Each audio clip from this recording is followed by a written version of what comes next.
समुद्र ने हाथ जोड़कर कहा, हे प्रभु आपने ठीक ही गुस्सा किया, हम इसी क्रोध के अधिकारी हैं। ढोल गंवार शूद्र पशु नारी सकल ताड़ना के अधिकारी। ये चौपाई आ गया। ये बात कौन कह रहा है? ये ढोल गंवार शूद्र पशु नारी, ये बात कहा किसने रामचरितमानस में? ये बात किसने कही जरा बताओ हमें। ये बात राम जी ने कही, लक्ष्मण जी ने कही, हनुमान जी ने कही, तुलसीदास जी ने कही, या समुद्र ने कही? ये बात किसने कही? भाई तुलसीदास जी केवल लिखने वाले हैं, वो लिखते चलेंगे जो हनुमान जी बताते चल रहे हैं कि रावण ने ऐसा कहा था लिख दो, राम जी ने ऐसा कहा लिख दो, समुद्र ने ऐसा कहा लिख दो। जब राम जी समुद्र के सामने खड़े रहे कि बात नहीं मान रहा तू, मुझे रास्ता नहीं दे रहा है, जब राम जी ने धनुष में बाण चढ़ाया तो समुद्र क्या हुए? थर थर कांपने लगे। समुद्र प्रकट हो गए और उन्होंने कहा कि आपने जो गुस्सा हम पर किया है, हम इसके अधिकारी हैं, क्योंकि हम ढोल गंवार शूद्र पशु नारी सकल ताड़ना के अधिकारी, हम गंवार हैं, हम आपकी बात नहीं सुन रहे हैं, हम दुष्ट हैं, हम आपकी बात नहीं समझ पाए। हे प्रभु क्षमा करो, क्षमा करो, क्षमा। हाँ अरे सब बताएंगे, अभी अब भी बताएंगे, धैर्य रखो। अब यहां पर कहा ढोल गंवार शूद्र पशु नारी सकल ताड़ना। चलो बताओ ताड़ना मतलब क्या है? यहां ताड़ना शब्द है और गांव में आज भी, अवध के गांव में, अभी इसके पहले हम कथा अवध में ही करके आए हैं। अभी हम सुल्तानपुर अर्थात कुश भवनपुर में कथा थी, वो अवध का एरिया है। जहां जिस गांव में मेरा जन्म हुआ, मध्य प्रदेश में सिहोरा के पास रेउझा, वहां भी मेरे गांव में भी इस शब्द का प्रयोग होता है ताड़ना। अरे फलाने ने ताड़ लिया, फलाने ने हमें, बोलो ये आप भारतीय हो ना, तो भारत के गांव गांव के कल्चर को पहचानो, उस भाषा को समझो। फलाने ने हमें ताड़ लिया मीन्स आप बताओ, फलाने ने हमें ताड़ लिया मतलब, ताड़ लिया मतलब देख लिया, है ना? ताड़ लिया मतलब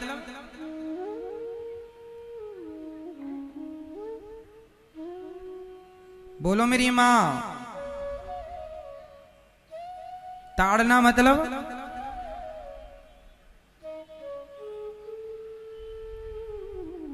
देखना, ना कि मारना। अब आप कह रहे हैं कि मारने का लिखा ही नहीं। अब कोई कहे, अब मैं चलो एक पिक्चर का गाना सुनाता हूं आपको।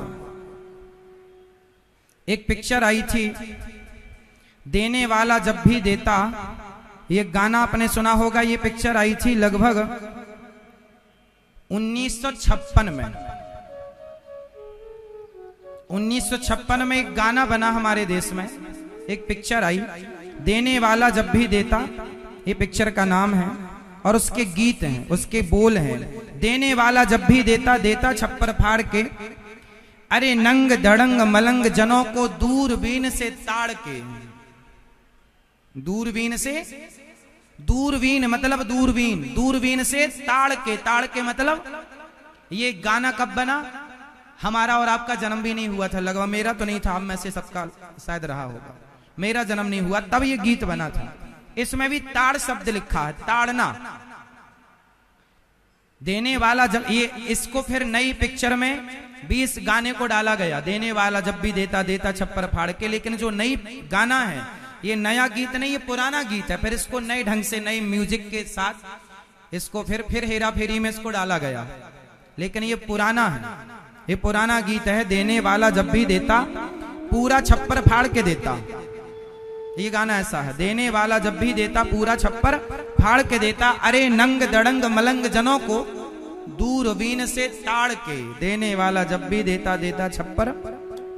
तो हमारा भारत, ताड़ना शब्द का अर्थ आज से नहीं, अनादि समय से करता आया है। और ताड़ना मतलब मारना नहीं, अरे फलाने ने हमें ताड़ लिया, मतलब बोल दो।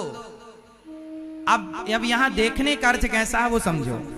ढोल मतलब ढोलक, वाद्य यंत्र, ये बजाते बजाते सुर से उतर जाते हैं तो देखना पड़ता है कि उतर तो नहीं गए सुर से, इसलिए माताएं रस्सी चढ़ाती रहती हैं ढोलक की, देखते रहना पड़ता, कोई घिसक तो नहीं गई रस्सी, उतर तो नहीं गई सुर से, देखो ना कि मारो। अब आगे ढोल गंवार आदमी कौन है? मूर्ख दुष्ट आदमी, उसे देखना पड़ता है। गांव में जो गंवार आदमी रात के शराब पी के आया है, कहीं गलत काम ना करे इसलिए देखते रहते हैं भैया, ताड़ते रहो, देखते रहो। ढोल गंवार शूद्र का मतलब है कि वर्कर, कार्यकर्ता, जो भी आपके घर में काम करने वाले लोग हैं, आपको देखना पड़ता है कि काम ठीक से किया कि नहीं। आप किसान हैं, फसल कटवाएंगे तो देखना पड़ेगा काम हुआ कि नहीं। आप नया घर बनवाओ तो इंजीनियर बेलदारों को देखता रहता, दीवार ठीक खड़ी की कि नहीं, साहुल मिल रहा है कि नहीं, गुनिया मिल रहा है कि नहीं, दीवार टेढ़ी तो नहीं कर दी, देखते रहो। शूद्र पशु, आप मैया गाय चराई हो कभी? गाय चराई हो तो गाय को भी देखना पड़ता है, फसल में तो नहीं घुस गई, किसानों के खेत में घुस के नुकसान कर देती है गाय। मेड़ पर चरे, चारे को खाए, फसल ना खाए, देखना पड़ता है। बकरी को देखना पड़ता है। तो ढोल गंवार शूद्र पशु और नारी को देखना पड़ता है। राम जी जब गए, हाँ, नरम गंवार में नर ही तो आया, गंवार में कौन आया? ढोल गंवार में कौन था? गंवार में गवारन तो नहीं लिखा, गवारन नहीं लिखा, गंवार लिखा है। पुरुष आ गए गंवार में, जो गंवार कोटि के हैं वो आ गए। हाँ, सारे नहीं भाई, सारी स्त्रियां छोड़ी। अब देखो नारी जो है, नारी के लिए लिखा है कि देखते रहो। राम जी सीता को जब छोड़कर गए तो लक्ष्मण जी की देख रेख में, लक्ष्मण तुम देखना, मैं जा रहा हूं मृग को मारने, लक्ष्मण तुम देखना। फिर लक्ष्मण जी भी चले गए तो देखने वाला, बोलो, देखने वाला कोई नहीं बचा। माता सीता को जंगल में जब देखने वाला कोई नहीं बचा तो रावण उठा कर ले गया। इसलिए लिखा गया है कि नारियों को देखते रहो, या तो पिता देखता रहे अपनी बेटी को, या पति देखता रहे अपनी पत्नी को। और नारी जब बूढ़ी हो जाए, स्त्री बूढ़ी हो जाए, तो बेटा देखता रहे अपनी माँ को कि कहाँ दवाई की जरूरत है, कहाँ किस चीज की। देखना मतलब उनकी सेवा करना, उनका संरक्षण करना। और देखने का अर्थ ये है कि देखते रहो, जिसे जिस प्रकार से देखने की। लोग क्या कहते हैं, हम तुम्हें देख लेंगे। अब जरा समझना मेरे अर्थ को, मेरी बात के अर्थ बताना आप लोग। आप किसी से कहें हम तुम्हें देख लेंगे, एक तो ये हुआ। और आप जब अपने घर से जाते हैं तो अपनी पत्नी से कहते हैं माँ को जरा देखते रहना, माँ को जरा देखते रहना। अब बताओ, माँ पत्नी से कह रहा है पति माँ को देखते रहना, और पड़ोसियों से कह रहा हम तुम्हें देख लेंगे। अब बताओ, देखते रहना, इस देख का, देखने के 2 अर्थ हो गए कि नहीं? बोलो हाँ या ना।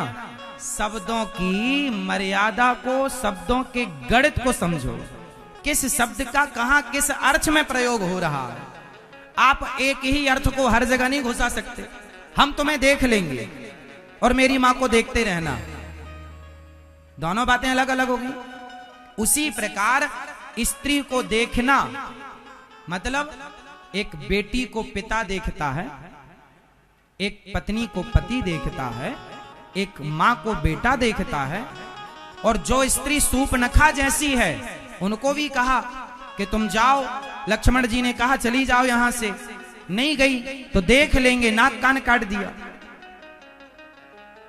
तो जो जिस लायक है वो व्यवहार किया जाएगा।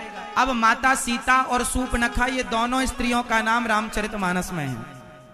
बोलो हाँ या ना। दोनों का चरित्र अलग अलग है, दोनों के साथ एक व्यवहार तो नहीं किया जा सकता। आप सीता माँ की आरती उतार सकती हैं, सूपनखा की तो नहीं उतार सकती। उतार सकती हो मैया। फिर इसलिए शास्त्रों के अर्थ को जो लोग नहीं समझते वो गलत अर्थ करते हैं। बताइए आप, जिसकी हम लोगों की बुद्धि कितनी है, तुच्छ बुद्धि वाले दो कौड़ी के आदमी हैं हम लोग, लेकिन इतने बड़े महान गोस्वामी तुलसीदास जी पर भी कुछ लोग उंगलियां उठाते हैं। आपने गलत लिखा, अरे तुम्हारी 1000 पीढ़ी मर जाएगी तो गोस्वामी जी की चरण धूलि ना बन पाएगी। तुम्हारी औकात इतनी है कि तुम गोस्वामी जी की बातों पर उस बात का गलत अर्थ कर रहे हो।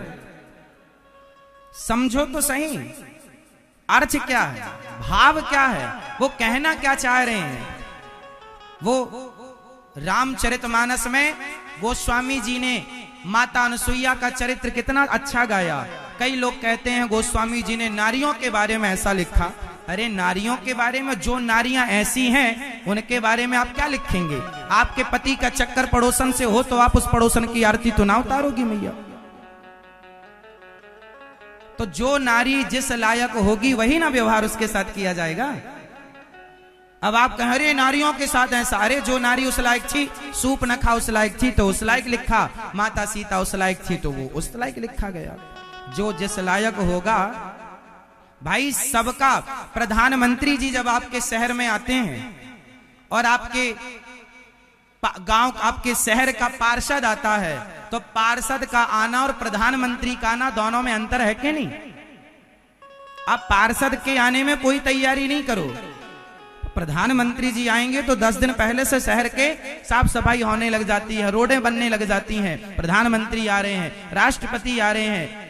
हर आदमी का अलग अलग स्थान होता है। व्यक्ति पूज्य नहीं होता, वो पद पूज्य होता। हाँ या ना। समझो इस मर्यादा को, शब्दों के इस गणित को समझो। आप भारत के होकर भी यदि इस बात को ना समझ पाए तो फिर क्या समझेंगे। तो गोस्वामी जी ने नारियों के बारे में लिखा, तो उन अब नारी सूपनखा जैसी नारियों के बारे में क्या लिखते बताओ। अरे बड़ी सती सावित्री है ये, ऐसा तो नहीं लिख सकते उसके बारे में। अपने पति को छोड़कर वो कह रही है राम जी से तुमसे विवाह करना है। अब इनके बारे में कितना अच्छा लिखा जाएगा बताओ। चलो समझ में आ गई बात।